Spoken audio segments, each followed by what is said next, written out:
My name is Piers Sterling. I'm 29 years old, and on the afternoon of March 14, 2026, 12,000 people watched my father erase me from my own life without raising his voice.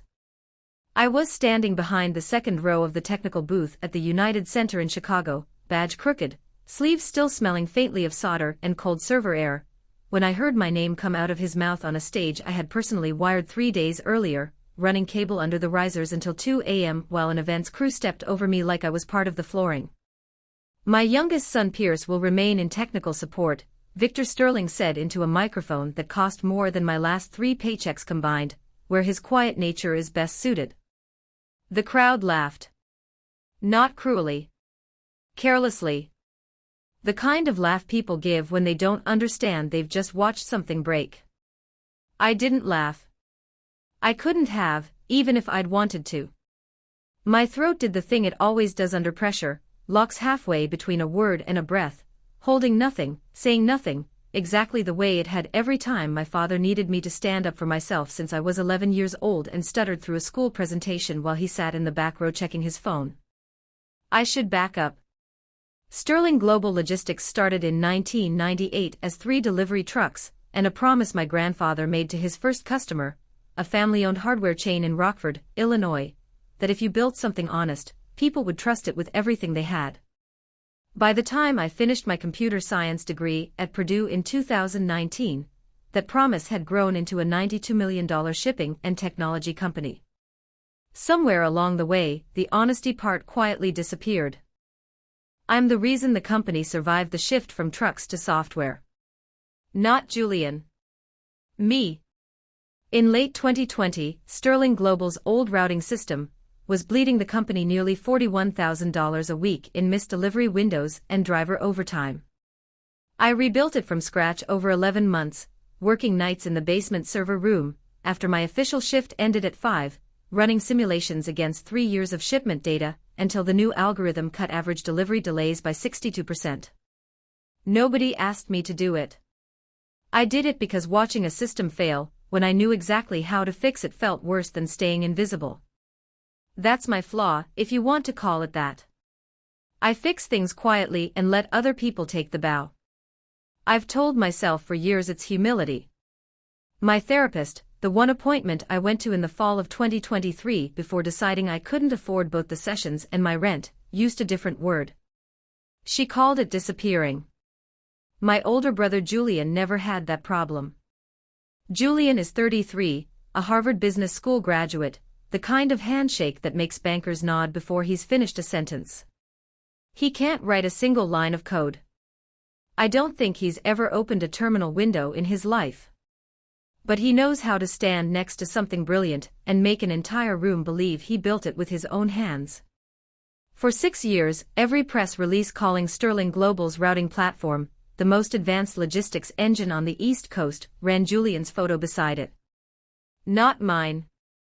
My name exists exactly twice in that company's official record, once in an internal payroll document listing my title as IT support, level B2, salary $61,400, and once in a server maintenance log from October 2021 that nobody but me has ever opened. My father knew the truth. He'd always known. He'd sat across from me at a kitchen table in early 2020 and watched me walk him through the entire architecture, line by line, diagram by diagram, for almost 3 hours. He just decided somewhere along the way that the truth wasn't useful to him. So when he stood on that stage in front of a live broadcast reaching millions of viewers and announced his retirement, praising Julian as the sole visionary who built this company's future, handing him the CEO chair, full control of the family estate, and our house on Star Island in Miami, valued, according to an appraisal I'd accidentally seen on his desk 2 years earlier, at just over $15 million, I wasn't shocked. I'd spent a decade preparing to be forgotten. I just hadn't expected him to do it with a microphone, in front of everyone, on a day I'd spent 48 sleepless hours making sure his stage didn't crash on live television. Julian looked over at me from the front row. He didn't say anything. He didn't need to. His mouth did that small, satisfied thing it's done since we shared a bedroom as kids, the smile that means stay where you belong. I looked down at the tablet in my hands, still running diagnostics on the exact software system my father had just credited to someone else, and felt something I hadn't let myself feel in years. Not sadness. I was long past sadness. Something colder. I thought about the 11 months I'd spent rebuilding that system while Julian was in Miami closing what he called strategic partnerships, which were really just steak dinners with people who'd already signed contracts before he arrived. I thought about the maintenance calls I'd taken at 3 in the morning so that trucks stalled outside Columbus wouldn't sit idle for another 6 hours. I thought about my mother, gone 6 years now, and how she used to be the only person in that family who called the basement Pierce's office instead of the server closet. I was still standing there, watching Julian rise to take his applause, when I felt a hand close around my shoulder from behind, a grip too firm, too deliberate to belong to a stranger. I turned around. It was Marcus Vance. Head of family security since before I was born, 61 years old, the only person on this entire property who'd looked me in the eye more than twice in the last 5 years. His face was pale, and his hand was already moving toward the inside pocket of his jacket like he'd rehearsed the motion 100 times in front of a mirror. "Your grandfather told me to give you this," he said, low enough that no one nearby could hear him over the applause still rolling through the arena. "Only if it ever got this bad." He pressed something small, cold, and metal into my palm. I looked down. A USB hardware key, slightly scratched, engraved with a tiny compass, the same compass my grandfather stamped on every shipping manifest back when this company was still 3 trucks and a promise in Rockford, Illinois. Arthur Sterling had been dead for 3 years. He'd died on a Tuesday in April 2023, 11 days after Victor and Julian pushed through a set of corporate transition papers while he was sedated in a hospital bed at Northwestern Memorial, papers I'd never questioned at the time, because I had no reason to. I remembered signing a routine IT access form that same week. I hadn't thought about it since. I had a reason now. "Marcus," I said, my voice barely above the noise, "what is this?" He didn't answer directly. He glanced past me toward the stage, where my father was already gesturing for Julian to step forward for a second round of applause, and then he leaned in close enough that I could smell his aftershave, the same brand he'd worn my entire childhood. He knew this day was coming. He built something to stop it. "It's on there." He nodded toward the key in my hand. "Check it before that tablet gets signed. You don't have as much time as you think." Then he was gone, swallowed back into the crowd near the security perimeter, leaving me standing alone at the edge of the technical booth with my grandfather's compass pressed into my palm. I didn't move for almost a full minute. On stage, Julian was thanking the board members by name, one by one, his voice smooth and rehearsed, while my father stood behind him nodding like a proud sculptor admiring a statue he hadn't actually carved. Somewhere above us on the giant screen behind the podium, a countdown graphic for the network's evening broadcast segment ticked silently through its final minutes, a detail nobody in that arena would remember tomorrow. I remembered it. I remember everything.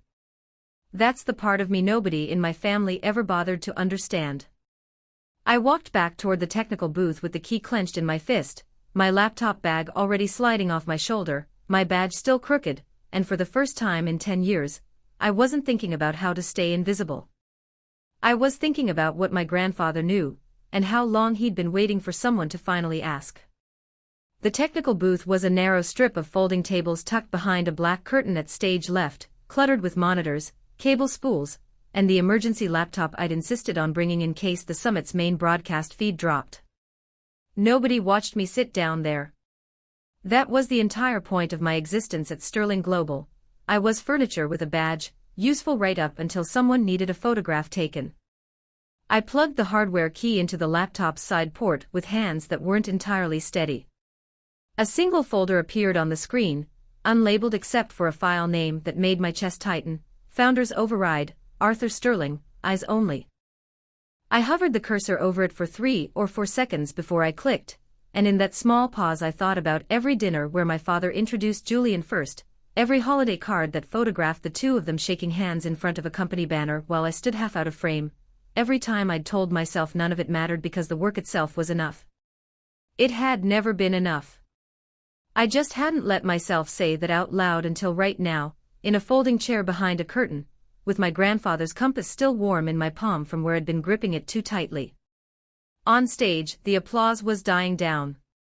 Julian's voice carried faintly through the curtain, thanking my father for believing in him since day one, and somewhere behind that curtain, a folder built by a dead man was finally starting to open. The folder opened into 3 subfolders, each one labeled in my grandfather's clipped, all-caps handwriting style, the same style he used to scrawl notes on shipping manifests, when I was a kid trailing behind him through the Rockford warehouse. Transition records. Override protocol. Master access. I opened the first one with the applause from the main stage still bleeding faintly through the curtain behind me. Inside were scanned copies of the 2023 corporate transition documents, the ones that had quietly shifted controlling authority away from my grandfather and into my father's hands while Arthur was recovering from a stroke at Northwestern Memorial. I remembered those documents existing. I'd never once been shown them. I don't think Julian had either. Next to the scanned pages sat a second file, a forensic handwriting comparison, dated August 2023, 4 months after my grandfather died. Someone had commissioned it. The report compared 11 verified samples of Arthur Sterling's signature against the one on the transition papers, and the conclusion sat in bold text at the bottom of page 3. Signature inconsistent with verified exemplars. Pressure variance and letter formation suggest simulated signature, not genuine autograph. My hands went still on the keyboard. I'd assumed, the way you assume things about people you've known your whole life, that whatever friction existed between my father and grandfather in those final months was just business. Old man losing his grip on the wheel, son stepping in to steady it. That was the story Victor told at every holiday dinner since, how hard it had been to watch his father decline, how he'd only done what needed to be done to protect the company. I read the report twice. Then I opened the folder my grandfather had commissioned it for. There was a letter inside, dated March 2023, 1 month before he died. I recognized his handwriting immediately, the same tight, deliberate lettering from every birthday card he'd ever sent me, the same hand that used to write PS in the corner of blueprints just for me, a private joke between the two of us that nobody else understood. Piers. If you're reading this, it means Victor did exactly what I was afraid he would do, and you're standing somewhere you shouldn't have to be, wondering why nobody ever told you the truth. Asterisk, I knew what your father was capable of before you did. I watched him take credit for things smaller men built for years before I finally understood what kind of man I'd raised. I don't say that to hurt you. I say it because I need you to know this isn't new, and it isn't your fault, and it was never about whether you were good enough, asterisk. You were always the only one paying attention. I read that line 3 times. Somewhere behind the curtain, the crowd erupted into another wave of applause, and I realized with a strange, distant clarity that I hadn't heard a word of what triggered it. I kept reading. Asterisk, in 2019, when you rebuilt the payment reconciliation module during your internship, I watched Julian present it to the board as his own initiative 2 weeks later. I said nothing. I wanted to see how far it would go.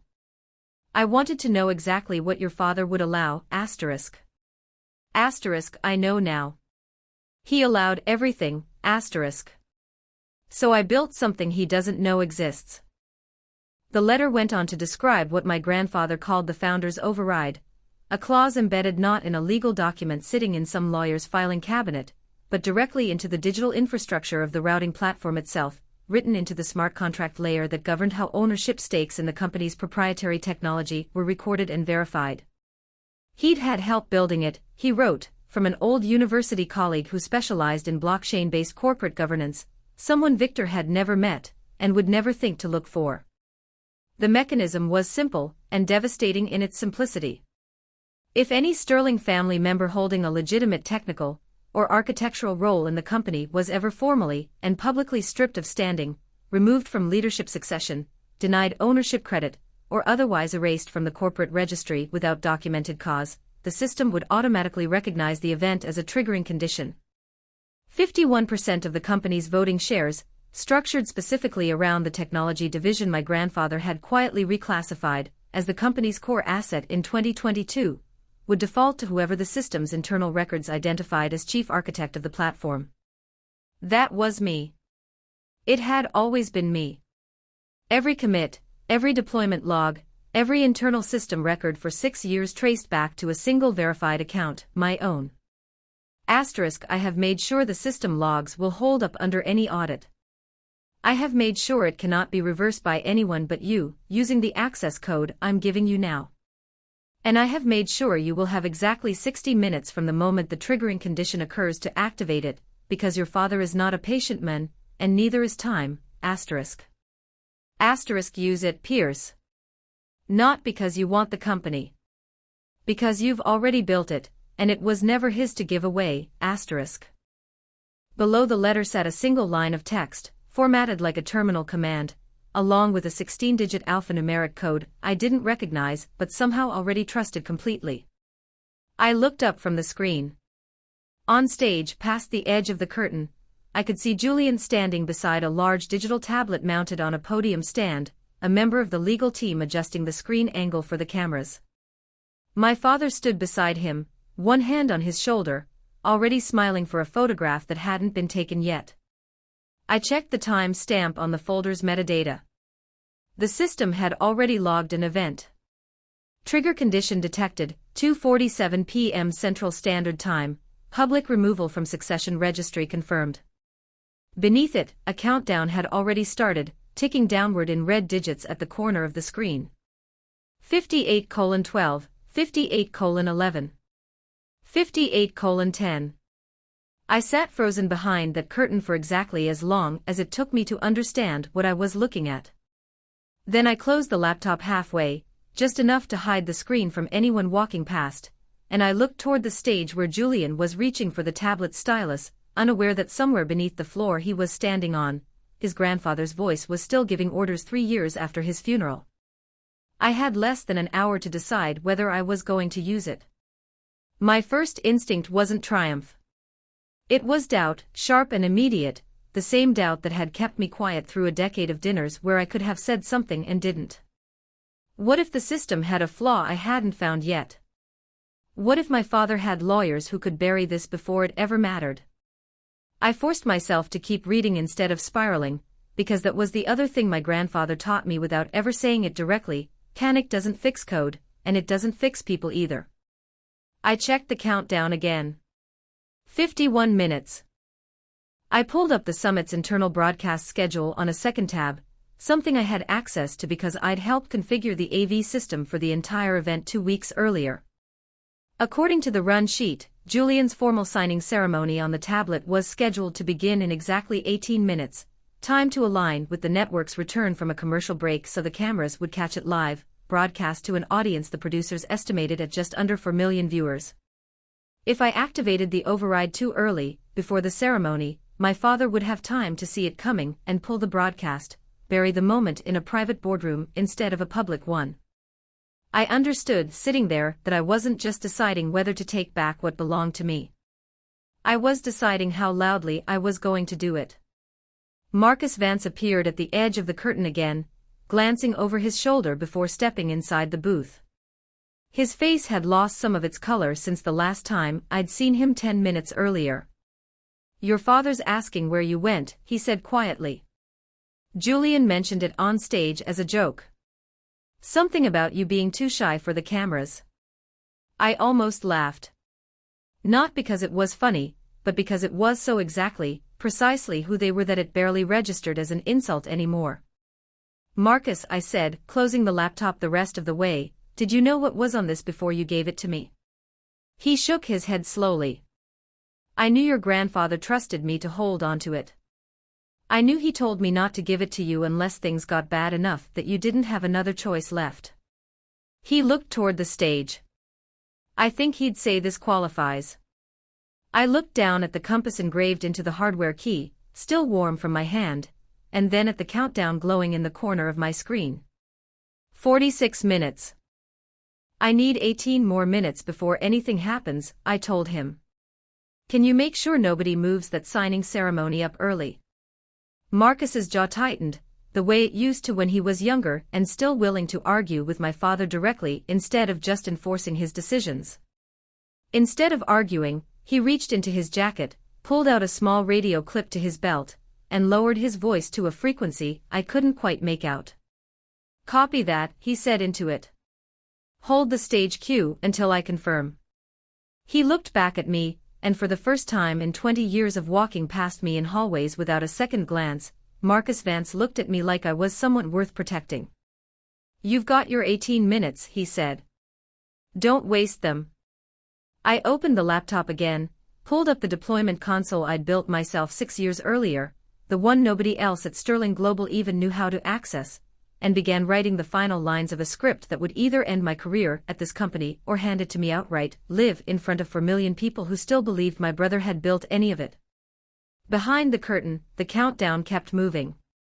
On stage, my father was already stepping toward the microphone again, raising a hand to quiet the crowd for what he clearly believed was the final act of his retirement speech. He had no idea it was about to become mine. The deployment console loaded slower than I remembered, or maybe it just felt that way with the countdown burning in the corner of my screen, 44 minutes and dropping while I tried to keep my hands steady enough to type without making a mistake I couldn't take back. I'd built this console in 2021 as a private diagnostic tool, something to let me push emergency patches to the routing system without waiting on approval from an IT director who barely understood what the platform did in the first place. Nobody at Sterling Global knew it existed outside of me. That had always felt like a small, quiet kind of power. Sitting there behind the curtain, I understood for the first time that my grandfather had known about it too, and had built his entire plan assuming I'd still have access when it mattered. I typed the 16-digit code from his letter into the authorization field, and watched the screen shift. Founders override, staged. Awaiting trigger confirmation and manual execution. Staged wasn't activated. My grandfather had built in one more layer of control, a final human decision point that no automated system could make for me. I could load the override, prepare it, arm it, but somebody still had to physically execute it, in real time, at the moment that would matter most. He'd designed it that way on purpose. I understood that now. He didn't just want me to inherit the company. He wanted me to choose to take it back consciously, with my own hands, instead of letting a piece of software do it silently while I hid behind a curtain the way I'd hidden behind everything else for a decade. Marcus ducked back into the booth, checking his watch. 9 minutes until the cue, he said. They're bringing the legal assistant back on stage now. Your father wants photos before the signing. On stage, through the gap in the curtain, I could see the crew adjusting lighting around the podium where the tablet sat waiting. Julian stood a few feet away, running his hand through his hair, glancing at his phone one last time, before a producer gently pulled it from his fingers and handed it to an assistant. I thought about walking out there right now. Ending it early, before the ceremony, before 4 million people were watching. It would have been easier. Quieter. More like me. Then I thought about every quiet decision I'd made for the last 10 years, and where each one had led. I'm not doing this quietly, I said, mostly to myself, but Marcus heard it anyway. Didn't think you would, he said. Your grandfather used to say the same thing about you when you were 12, arguing with a teacher about a grading mistake nobody else in the room had even noticed. He said you'd go quiet for years at a time, and then you'd surprise everybody the one time it actually counted. I hadn't known that. There was a version of my grandfather living in other people's memories that I was only now starting to meet, piece by piece, an hour before I either used what he'd left me or let it disappear along with him. I closed my eyes for a second, just long enough to steady my breathing the way I used to before presentations that never went well, and opened them again with the countdown at 38 minutes.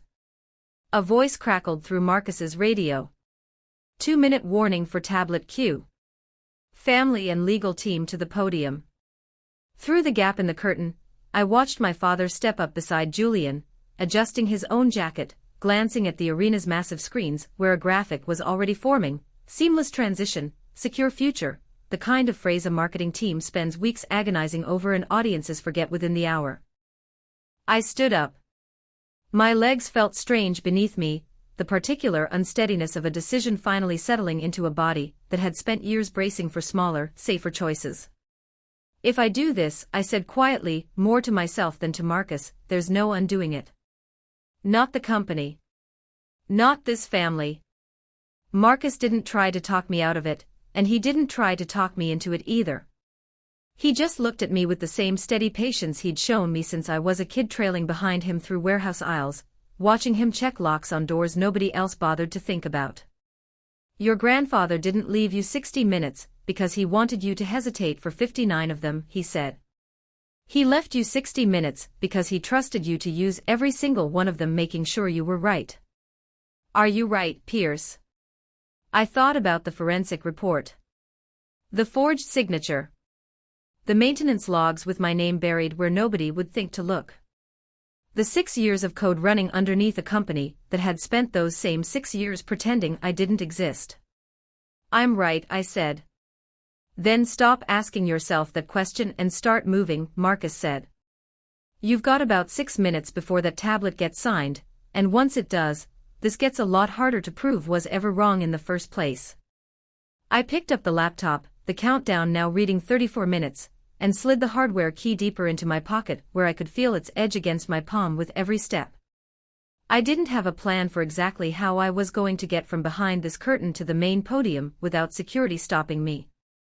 I'd spent 10 years being the person nobody looked at twice, and for the first time in my life, I was about to find out if that invisibility could work in my favor instead of against it. I stepped toward the gap in the curtain. Through it, I could see the stage lights brightening, the cameras repositioning, my father raising a hand toward the crowd for silence as the network's return from break countdown ticked toward 0 on a monitor near the sound booth.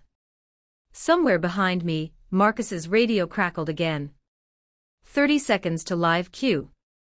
I stepped through the curtain and walked out onto the edge of the stage, badge still crooked, laptop bag against my hip, exactly the same unremarkable technician nobody in that arena had bothered to notice all day. This time, I wasn't planning to stay unnoticed for long. The heat of the stage lights hit me before anything else did, that particular blast of white light I'd only ever felt from the safety of the technical booth, checking sound levels while someone else stood in it.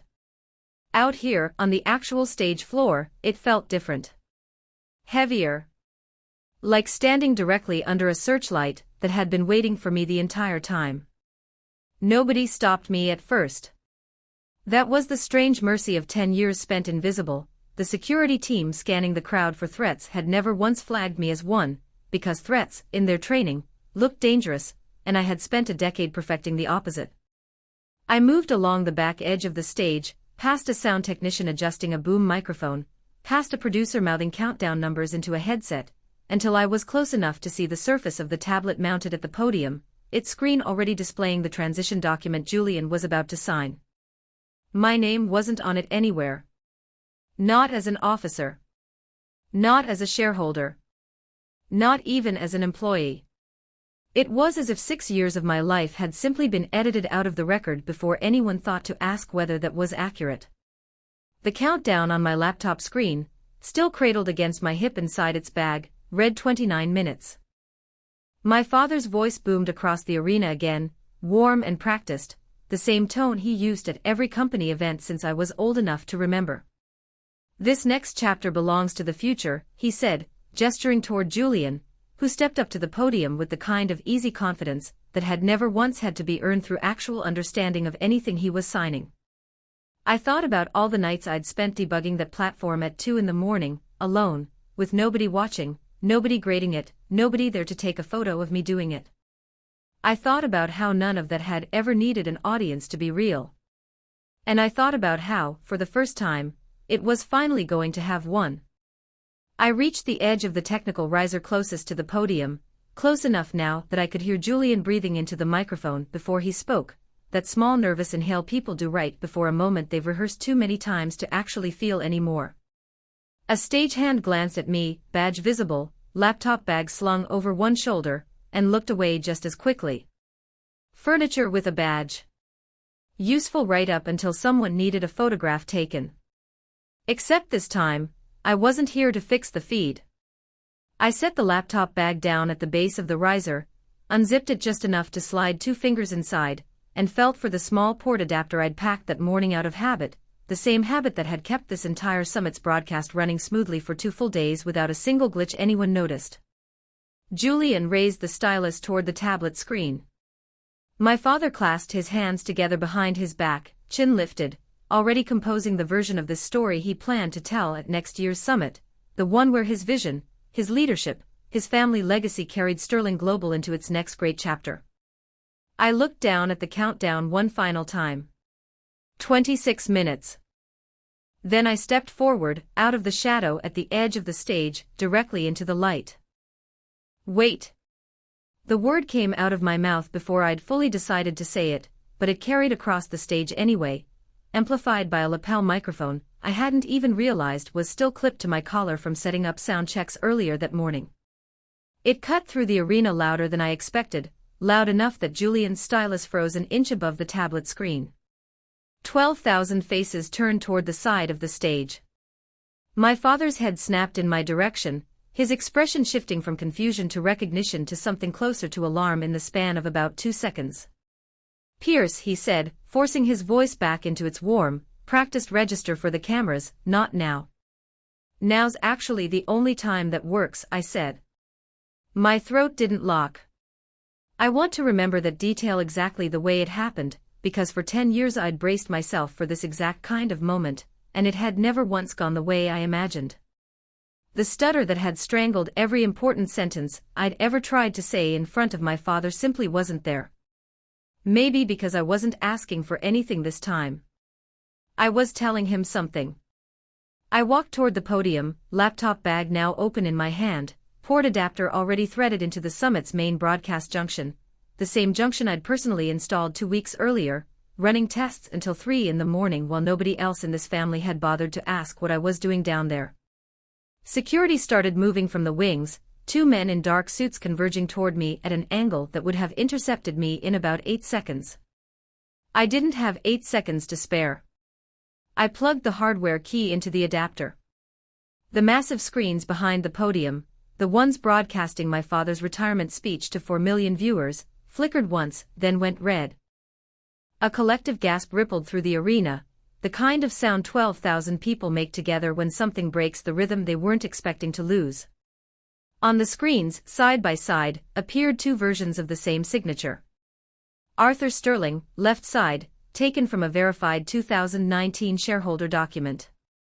Arthur Sterling, right side, taken from the 2023 transition papers my father had used to seize control of the company. Beneath them, in clean, undeniable text, the forensic report's conclusion displayed for every camera in that arena to capture. Signature inconsistent with verified exemplars. Simulated, not genuine. "What is this?" Julian said, his voice cracking in a way I'd genuinely never heard from him before, not once in 33 years. "It's the truth," I said, still walking, security now only a few feet behind me, close enough that I could hear their radios crackling with instructions I didn't have time to worry about. Something this family's been avoiding since April of 2023. My father's composure, so carefully maintained through decades of press conferences and shareholder meetings, cracked open in real time on a stage he'd built specifically to showcase control. "Cut the feed," he shouted toward the sound booth, spinning toward the production crew. "Cut it now." Nobody cut it. I'd disabled the manual override on the broadcast controls 40 minutes earlier, back behind the curtain, using an access level nobody at Sterling Global even knew I had. The feed stayed live. 4 million people kept watching. I reached the podium exactly as the 2 security guards reached me, one hand closing around my upper arm hard enough that I felt it would bruise by morning. I didn't fight it.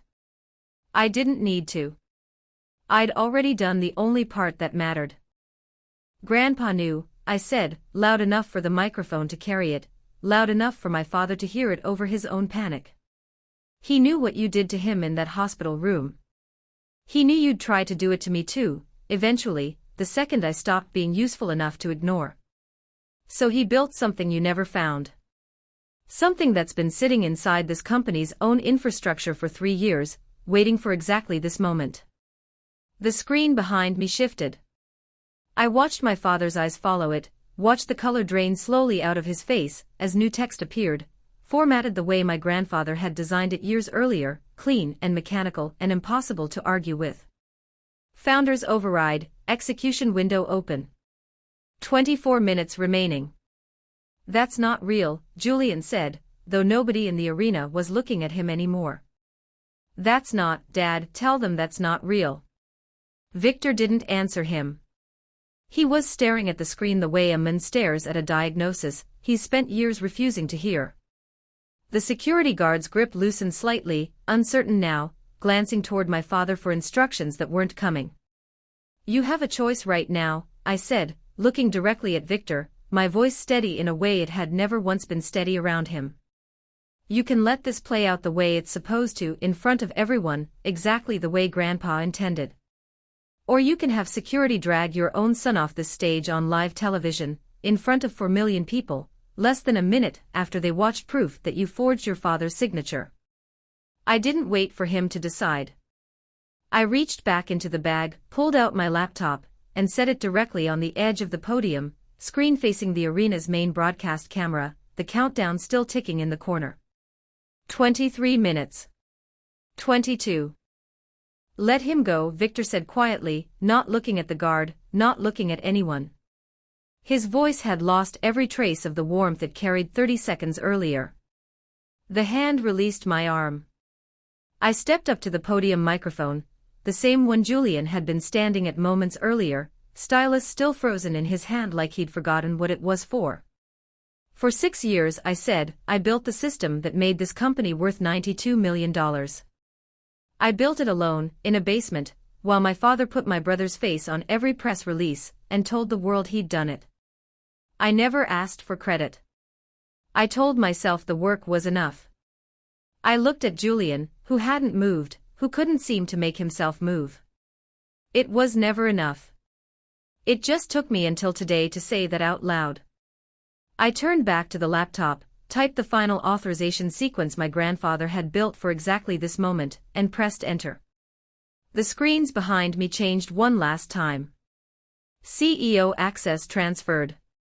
Majority shareholder confirmed, Piers Sterling, 51%. The arena stayed silent for a beat that felt longer than any silence I'd sat through in my entire life, longer than every unanswered question at every dinner table, longer than every meeting where I'd watched my work get handed to someone else without saying a word. Then, somewhere near the back of the crowd, someone started clapping. It spread slowly at first, uncertain, the way applause moves through a room that isn't sure yet what it just witnessed. By the time it reached the front rows, it had turned into something closer to a roar. Julian finally found his voice, though it came out smaller than I'd ever heard it. You can't just, this isn't how any of this works. There are lawyers. There are boards. You can't just take a company because a screen said so. The board already ratified the technology division's asset structure in 2022, I said, keeping my voice level even as my hands, out of view below the podium, were shaking harder than they had all day. Dad's own signature is on that filing. He just never read closely enough to understand what he was approving. Grandpa made sure of that too. Victor hadn't moved. He stood exactly where he'd been standing when the screens first flickered red, staring at the display of his father's forged signature still visible in the corner of the broadcast, as though staring at it long enough might make it stop being true. 3 years, he said finally, quietly enough that I almost didn't catch it over the noise of the crowd. You're doing this because of something that happened 3 years ago. I'm doing this because of every year before that too, I said. 3 years ago is just when Grandpa finally ran out of time to stop you himself. A producer near the sound booth was frantically signaling toward the control room, though whether she wanted to cut the feed, or was simply trying to figure out how to keep up with what was happening live, I couldn't tell. It didn't matter either way. The moment was already out, already broadcasting, already becoming the exact kind of story my father had built his entire career avoiding, one he couldn't control the ending of. Marcus appeared at the base of the stage stairs, standing just outside the ring of security, watching with an expression I hadn't seen on his face before. Not triumph exactly. Something closer to relief, the specific relief of someone who'd carried a promise for 3 years and could finally set it down. I looked out at the crowd, at the cameras, at the countdown on my laptop finally reaching its final seconds before locking permanently into place, sealing the transfer beyond any dispute a legal team could manufacture overnight. Then I looked at my father, whose empire I had just taken back in front of the entire world, using nothing but the truth and the work I'd already done. "You didn't build this company," I said into the microphone, my voice steady, the stutter that had haunted every important sentence of my life nowhere to be found. "I did. And you're fired." The footage was everywhere by nightfall. I didn't see most of it happen in real time. Once the broadcast cut away, not because anyone pulled the feed, but because the network's own producers realized they were sitting on the biggest live moment in corporate television that year, and needed to hand it off to their evening anchors, I spent the next 2 hours in a windowless room behind the arena with 3 lawyers I'd never met before that afternoon, all of them speaking faster than I could fully process, all of them somehow already working for me. By the time I got back to my apartment near Lincoln Park, a 1-bedroom I'd been renting for 6 years on an IT salary while my software quietly generated tens of millions in company revenue, my phone had over 4,000 notifications. I didn't open most of them. I sat on the edge of my bed, still in the same wrinkled polo I'd worn all day, and stared at the wall for a long time without thinking about anything at all. Marcus called around midnight. I almost didn't pick up. "Your father resigned from the board an hour ago," he said, without preamble, the way he'd always talked to me even when nobody else in that family bothered to. Julian's publicist put out a statement. "It doesn't say much. I don't think there's much left for him to say." I asked him the only question I actually cared about. "Did he say anything about Grandpa?" There was a pause on the line. "No," Marcus said. "I don't think he's ready to yet." I wasn't either, if I'm honest. Not really. Taking back a company is one thing. Understanding what it cost the people who loved me to protect me from it is a different kind of work, the kind that doesn't finish in a single day, no matter how loud that day was. The investigation into the forged 2023 transition documents moved faster than anyone expected, mostly because the forensic report my grandfather had commissioned 3 years earlier held up exactly the way he'd promised it would. Within 6 weeks, the district attorney's office in Cook County filed formal fraud charges against my father, built almost entirely on evidence Arthur Sterling had assembled from a hospital bed while everyone around him assumed he was too weak to notice what was happening to his own company. The trial itself wouldn't begin for another year, but the outcome, according to every lawyer I spoke with, was never seriously in doubt. Forged signatures don't argue for themselves. They just sit there, waiting for someone patient enough to compare them properly. Julian wasn't charged. He hadn't forged anything himself, and as much as I understood, sitting in depositions listening to him describe what he did, and didn't know, that his crime had never been fraud. It had been comfort. 10 years of comfortably accepting credit for work he'd never done, never once asking hard enough questions to find out where it actually came from. I didn't fire him, in the end, not the way I'd said I would on that stage in the heat of the moment. I offered him something smaller and, I think, harder for him to accept, a position on the business development team, reporting to someone else, doing actual work for the first time in his adult life.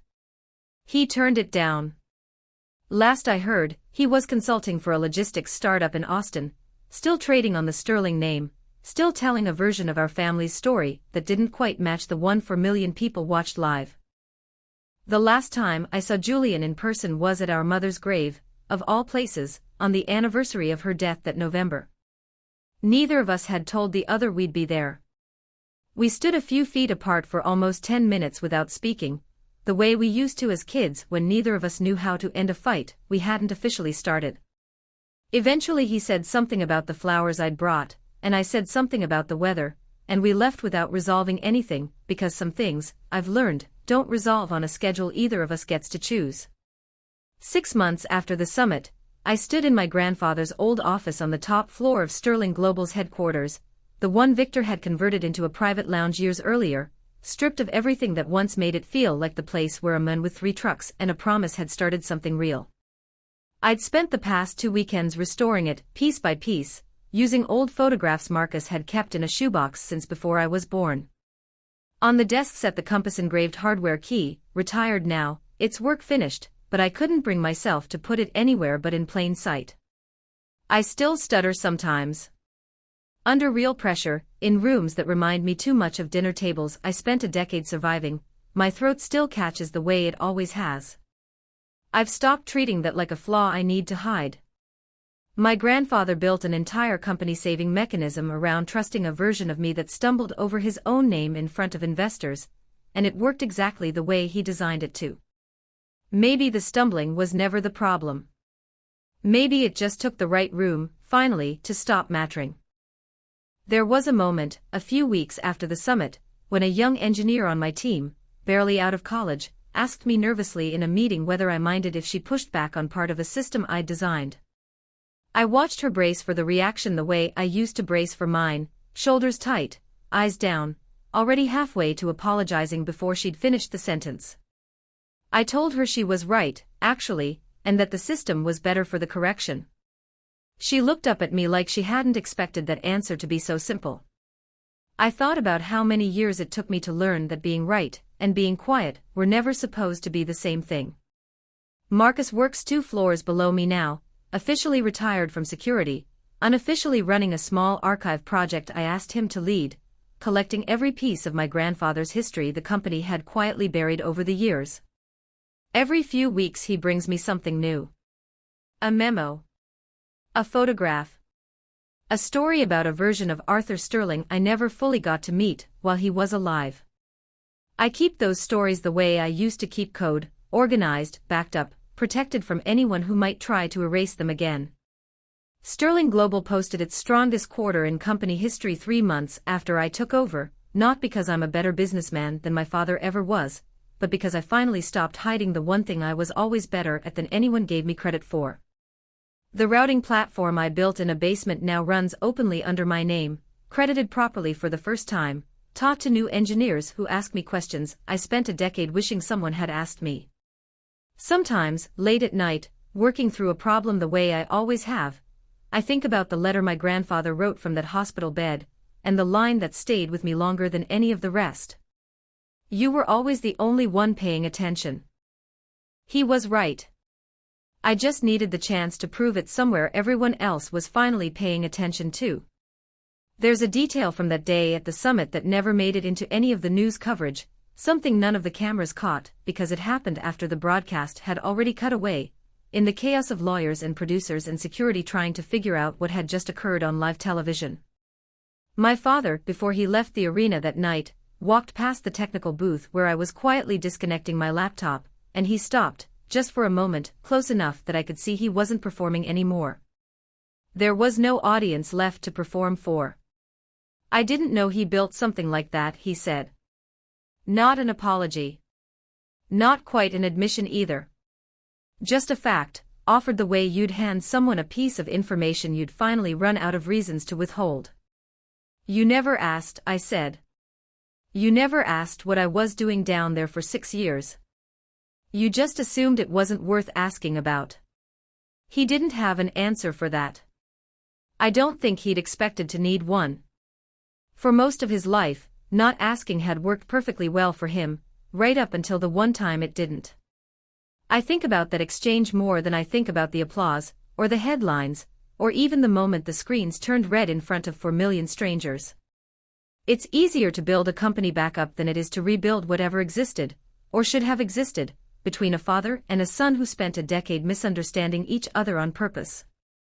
I don't know if we'll ever fix that. Some things, once you've let them go unspoken for that long, don't come back just because the truth finally got said out loud in front of an audience. But I stopped needing him to fix it in order to move forward. That, more than the company, more than the money, more than the compass sitting on my desk, might be the actual inheritance my grandfather left me. Not the override. Not the shares. The permission, finally, to stop waiting for someone else to notice what I'd already built.